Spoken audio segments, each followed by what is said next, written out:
In this video, I will show you step by step how to cancel a Scoot flight ticket and get a refund. So friends, all you have to do, go to this website URL, cancel and get refund ticket. Scroll down, you will see this option. You will see this forum option. You have ticket here and you have contact option. So look for forum option. So from this case, I want to fill this form as you can see here. Click on Scoot and then click on form, this option, or go to contact option. You will see this form. The services and form, choose your category. You have category request, choose a request. From the request, choose the request refund, and then subject, please, for the ticket or schedule refund request. From the subject, for example, I want to get a refund.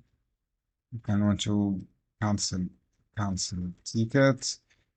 Cancel from the subject, choose cancel ticket and get refund. As you can see here, write your message sample, write your title here, your last name, your first name, and your email address for the ticket. Choose your all booking details, such reference and related booking reference, and then click or submit this option. Click on submit. You should be fill all the details here for information section. So I have this guide helpful for you. Don't forget give like and share this video.